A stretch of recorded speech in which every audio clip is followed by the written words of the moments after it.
After 15 years at Dalton and Brooks Financial, I had stopped counting the number of early mornings and late nights.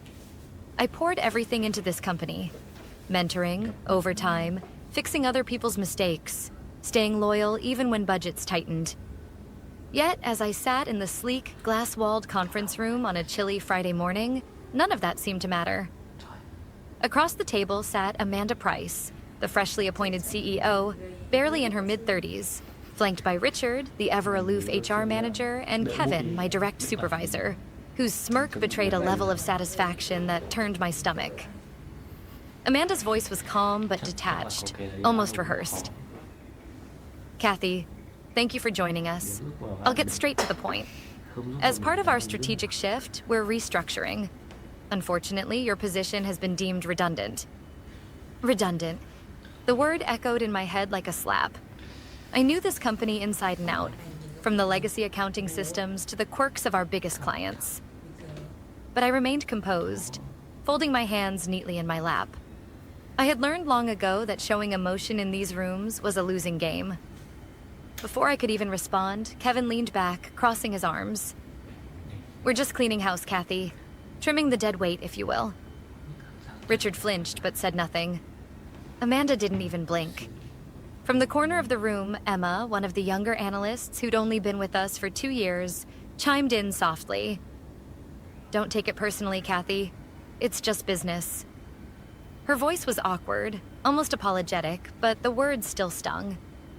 I smiled politely, my heart pounding beneath my carefully pressed blazer. "No problem at all," I replied calmly, watching their eyes flicker with surprise. They had expected resistance, maybe even tears, but what they didn't know was that I had been expecting this moment for weeks. 3 weeks ago, I stumbled upon an internal email chain that I was never meant to see. A forwarded thread, carelessly copied to me after hours, detailed Amanda and Kevin's plan to modernize the company by eliminating senior staff under the guise of restructuring. Me included. I had spent the night since then preparing, quietly, strategically. Amanda slid a manila folder toward me. "Inside, you'll find the severance terms.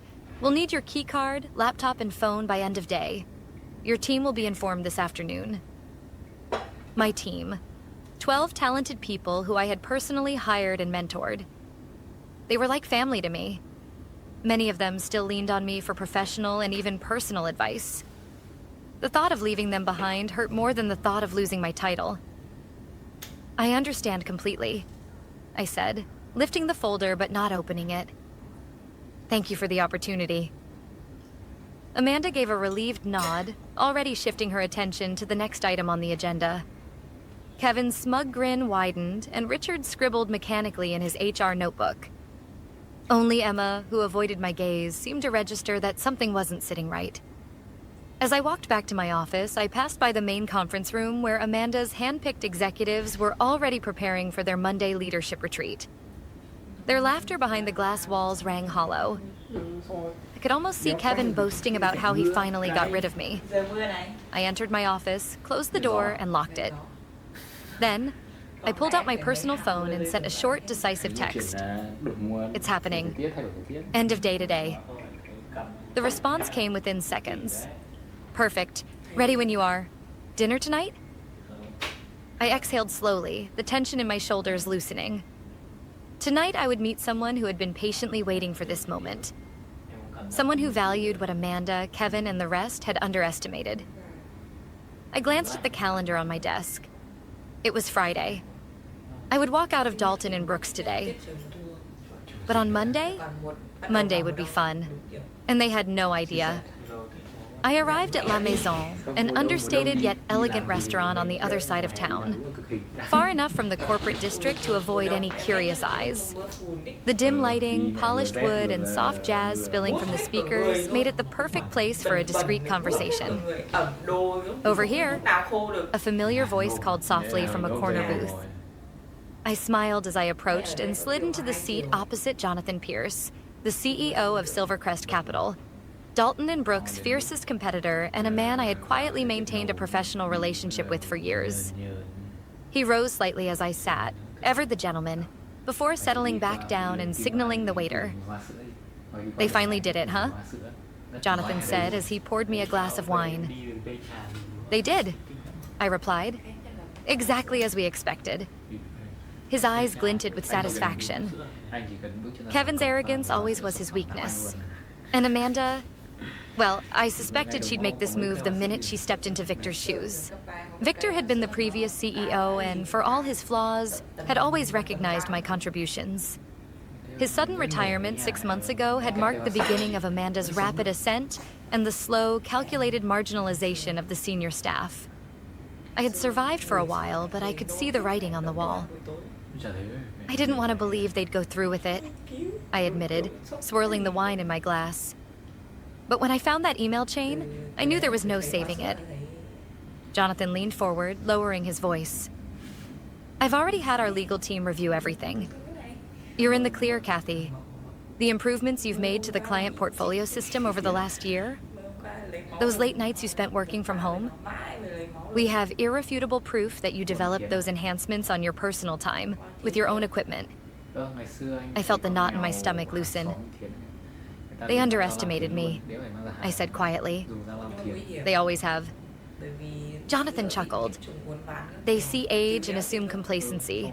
They have no idea that you've been quietly building something better than anything Amanda's leadership team could ever conceive." I retrieved a slim folder from my handbag and slid it across the table.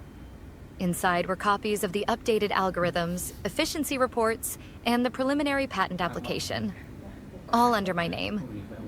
Over the past year, I had been refining Dalton and Brooks' most important client management software, but I had done it off the clock, at home, on weekends.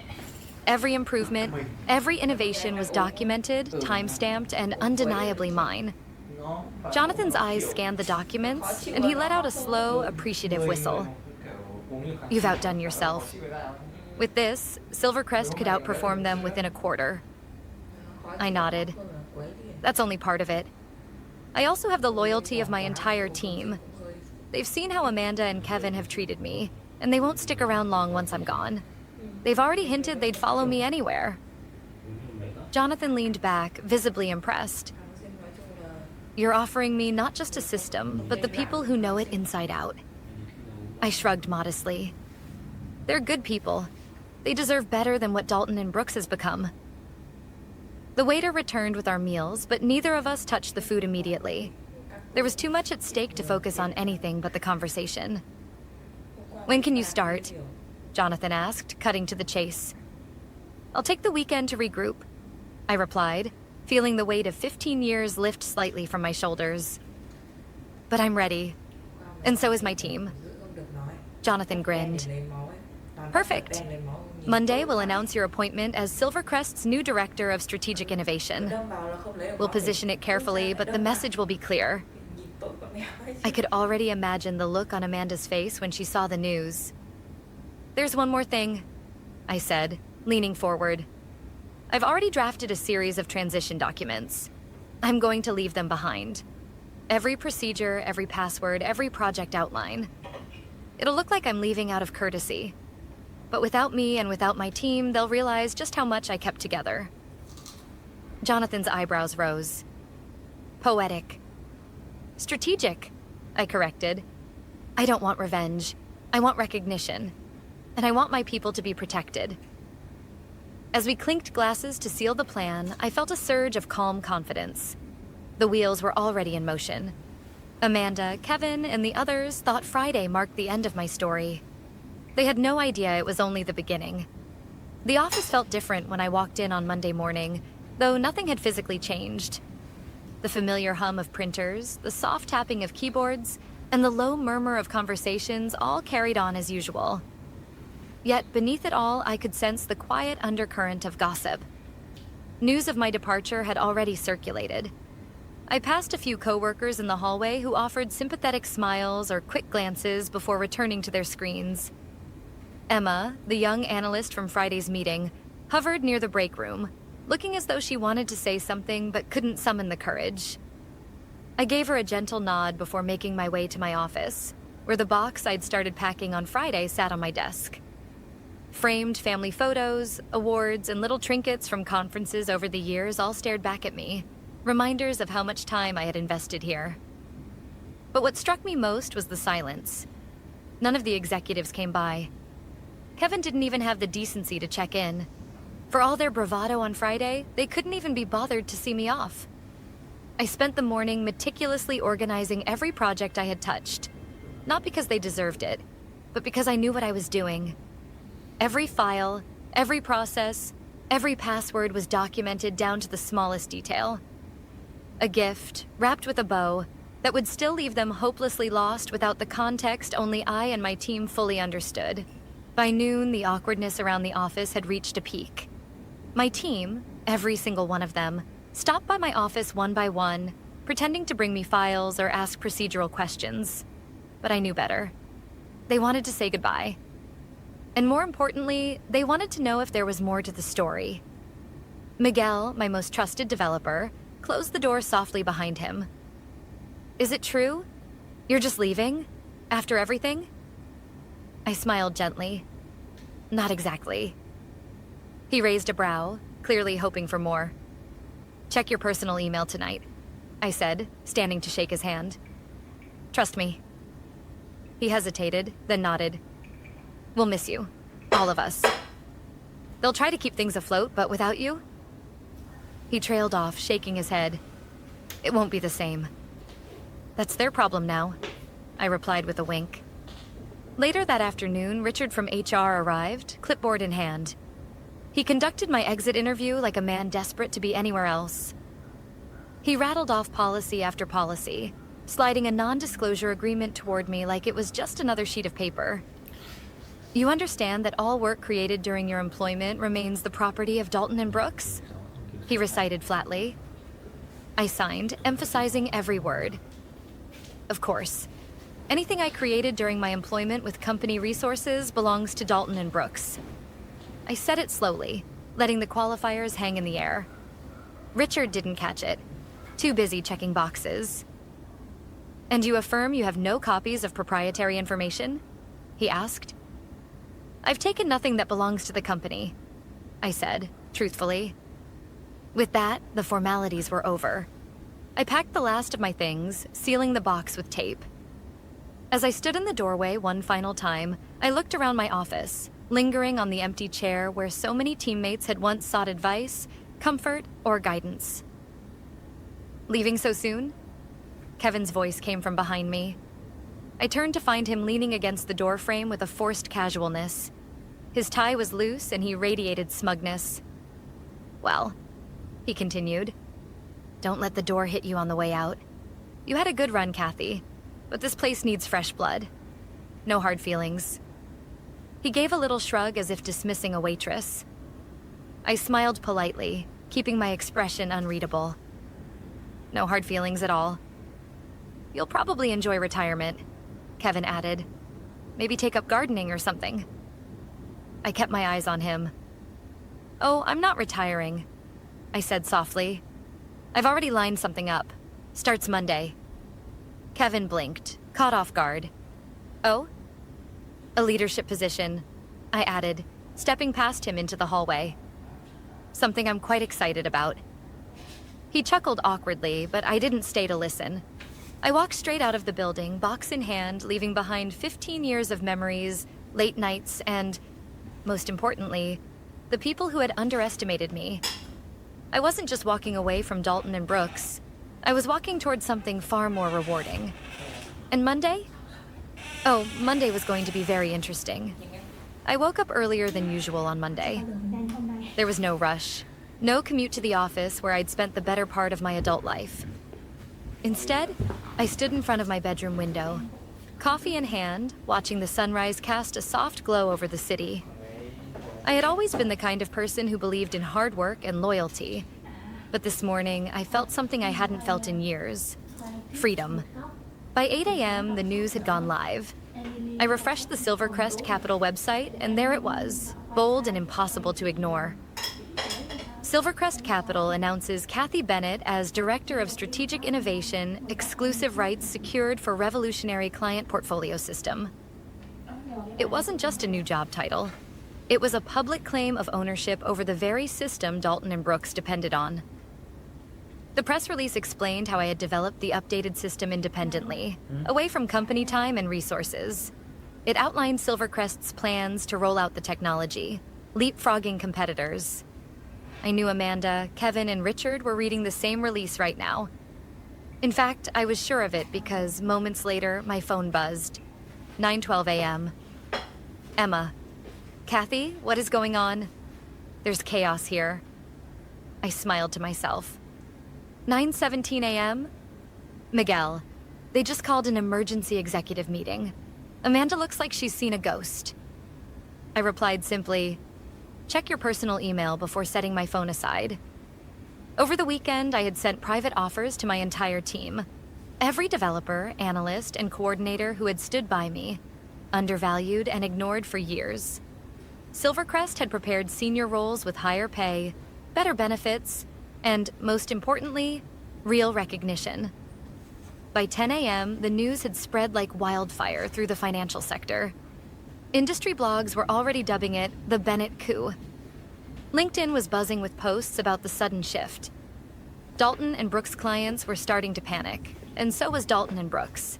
At 10:30 a.m., a number I knew well flashed across my phone. Amanda. I answered, keeping my voice calm. Hello, Amanda. Kathy? Amanda said, her voice tight but controlled. I think there's been a misunderstanding. We need to discuss the intellectual property you took with you. I couldn't help but chuckle softly. Amanda, I took nothing that belongs to Dalton and Brooks. What I developed on my own time with my own resources is mine. You'll find it spelled out very clearly in the employment agreement. Section 14, if I recall. There was a pause. Let's be reasonable. She tried again. We're willing to negotiate. Can you come in this afternoon to talk? Oh, Amanda, I said sweetly. I'm booked solid this week, but I'm sure our legal teams will have plenty to discuss. I ended the call before she could respond. 10:45 a.m. Miguel. It's pandemonium. Kevin's screaming at IT to pull every server. Amanda's locked in her office. Half the team's asking me if they should start job hunting. I sent him a short reply. They won't have to look far. Before noon, I had already received acceptance confirmations from nearly everyone on my old team. Even Emma, who had seemed hesitant before, wrote back saying, if you'll have me, I'd be honored. Silvercrest's legal team was already fielding licensing inquiries from Dalton and Brooks' biggest clients. They could either pay handsomely to license the system or try to rebuild from scratch, which I knew would take years and millions of dollars they couldn't afford to lose. By lunchtime, Dalton and Brooks' stock had fallen 6%. Investors don't like uncertainty, and this was the very definition of it. Meanwhile, Silvercrest's shares were trending upward as rumors of upcoming client migrations began to circulate. My phone vibrated again. It was Kevin, of all people. Kathy, he said, trying and failing to sound composed. Listen, we need to sit down. We might have been hasty the other day. Maybe we can find a role for you again. I almost laughed. Kevin, I'm flattered. Truly. But I think you're about to be very busy. You can't do this, he hissed. You're burning bridges. No, I said softly. I'm just walking across one you didn't even see me building. I ended the call and leaned back in my chair. The emails from my old team kept pouring in, every one of them eager to jump ship. Kevin, Amanda, and Richard thought Friday was the end of the story. But it wasn't the end. It was the start of a very long week for Dalton and Brooks. And the best was yet to come. By Tuesday morning, the cracks in Dalton and Brooks were no longer hidden. They were gaping fractures, visible to anyone who cared to look. Industry blogs were dissecting every detail of the situation. Analysts on morning financial shows speculated about the company's future, and clients were whispering in private calls about shifting their accounts to Silvercrest. I sat in Silvercrest's conference room, sunlight streaming through the floor-to-ceiling windows, surrounded by my new colleagues. But more importantly, my old team. Miguel, Emma, and the others looked more energized than I had seen them in years. You really pulled it off, Miguel said, shaking his head as we prepared for the first project planning session. I still can't believe it. Believe it, I replied. And let's make sure it was worth it. Jonathan entered the room, giving me a nod. The fallout is worse than even we expected, he said. 3 of Dalton and Brooks' largest clients have already reached out to negotiate terms with us. They're jumping ship. I nodded, unsurprised. The clients had relied heavily on the system I built. The fear of losing the stability and functionality it provided was enough to push them towards Silvercrest, even if it meant breaking existing contracts. By mid-morning, my phone lit up with a message from an old friend still inside Dalton and Brooks. David, emergency board meeting called. Kevin's pacing like a caged animal. Amanda hasn't said a word since Monday. Richard looks like he's aged 10 years overnight. I forwarded it to Jonathan, who chuckled. I almost feel sorry for them. Almost, I replied. Later that day, Denise, one of Dalton and Brooks' senior clients, scheduled an impromptu lunch meeting with me. Denise and I had worked together for over a decade, and I suspected this wasn't just a friendly catch-up. Over coffee and salads at a quiet restaurant, she got straight to the point. We've relied on you more than you know, she said. Amanda's team has no clue how to manage the portfolio system without you. And frankly, we don't trust them anymore. I gave her the reassurance she was looking for. We'd love to continue working with you. Through Silvercrest. Denise leaned back, visibly relieved. I'll push it through on our end. When I returned to the Silvercrest office, Jonathan was waiting with a fresh stack of reports. More clients lining up, he said. Dalton and Brooks is hemorrhaging. I stared at the list of client names. Many were relationships I had personally nurtured over the years. It wasn't just about taking business from Dalton and Brooks. It was about protecting the people I had built those relationships with, keeping their businesses stable when Amanda and Kevin's incompetence had left them vulnerable. Around 3 p.m., I received another text from David. David. Rumor is Kevin's blaming Amanda. Amanda's blaming Richard. Board is furious. Word is they're discussing leadership changes. I responded only with, expected. By Wednesday morning, Dalton and Brooks' stock had dropped 15%, causing panic among shareholders. Several employees from the company began reaching out to me privately, asking if Silvercrest was hiring beyond just my team. People were desperate to get off the sinking ship. But the real moment came at 11 a.m., when Dalton and Brooks' general counsel, flanked by 2 of the company's senior executives, called Silvercrest's legal team requesting a formal meeting. They're ready to talk, Jonathan informed me. They know they're cornered. They'll want licensing, I said calmly, but they'll also want it cheap and quiet. Oh, I'm sure, Jonathan grinned, but that's not what they're going to get. Our legal team was ready with carefully prepared terms. An expensive, non-negotiable licensing fee, backdated to cover past use, and a public acknowledgement of my sole authorship of the system. I knew it would sting Amanda and Kevin's pride more than the financial hit, having to admit publicly that the woman they labeled dead weight had built the very foundation of their success. That evening, as I wrapped up my day, Miguel popped into my office. You see the news? He handed me his phone. And there it was. Breaking, Dalton and Brooks board announces sudden executive shakeup CEO Amanda Price and head of product Kevin Rhodes. Step down effective. Immediately, I took a long breath, letting the reality of it settle over me. After 15 years of loyalty, being discarded like nothing, I had reclaimed not just my dignity, but my value. How does it feel? Miguel asked. Like justice, I replied softly. As the headlines rolled in and congratulatory emails from Silvercrest executives filled my inbox, I couldn't help but reflect on Kevin's words from Friday. Dead weight? Hardly. And this wasn't over yet. 2 weeks later, I stood in the main conference room at Silvercrest, looking out over the city skyline as the final signatures were inked. The licensing deal was official. Dalton and Brooks had accepted the terms, though not without a fight. They had agreed to pay the full licensing fees, retroactive and ongoing, and more importantly, to publicly acknowledge me as the sole creator of the client portfolio system that had driven their success for nearly a decade. Jonathan entered the room with a wide grin. It's done. Congratulations, Kathy. They've just published the acknowledgement across all their platforms. No way for them to hide it now. I exhaled slowly, feeling the weight of the past 15 years begin to lift. The statement was brief, but powerful. Dalton & Brooks formally recognizes Kathy Bennett as the sole inventor of the portfolio management system developed during her tenure and is grateful for her contributions to the industry. Grateful. The irony didn't escape me. Only weeks ago, I had been shown the door like a burden. Now, they were publicly singing my praises.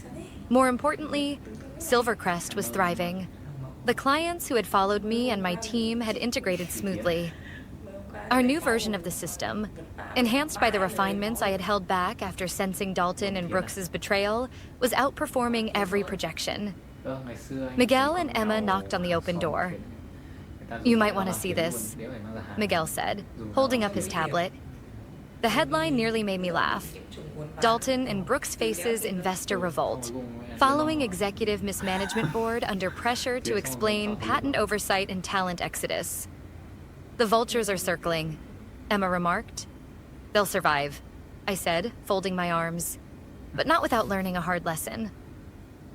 As we walked into the meeting with the rest of the innovation team, I couldn't help but reflect on the journey that had brought me here. I thought about Amanda's dismissiveness, Kevin's smugness, the board's silent complicity. They had seen me as outdated, irrelevant, someone who had overstayed her welcome. But the truth was, they simply didn't understand the value of experience, loyalty, or genuine innovation. After the meeting, I received an unexpected call. It was Denise from Dalton and Brooks's legal team, the same woman who had tried to slide that severance package across the table. "Kathy," she began, her tone subdued. "On behalf of the remaining leadership, I just wanted to personally apologize for how things unfolded. Many of us were against the way you were treated." I could hear the regret in her voice, but I knew it wasn't just about decency. It was about survival. "I appreciate you reaching out," I replied evenly, "but I've moved on.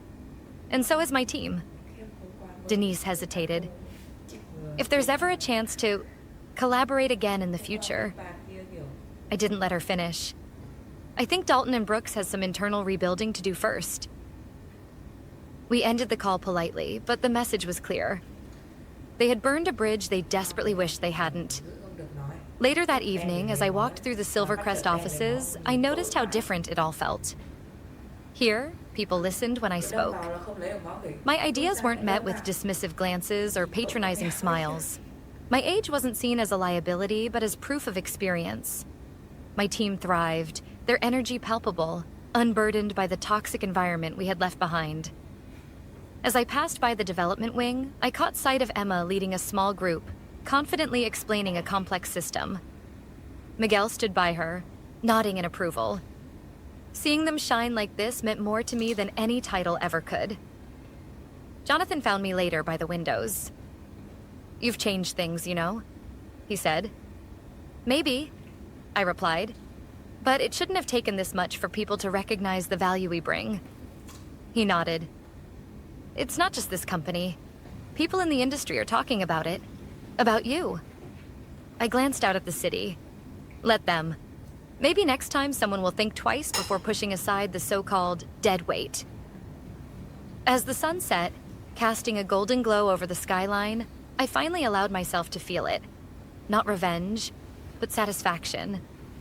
Not just for myself, but for every overlooked worker who had ever been told they were too old, too quiet, too set in their ways. I didn't just prove Amanda and Kevin wrong. I reminded an entire industry that loyalty, expertise, and integrity aren't liabilities. They're power.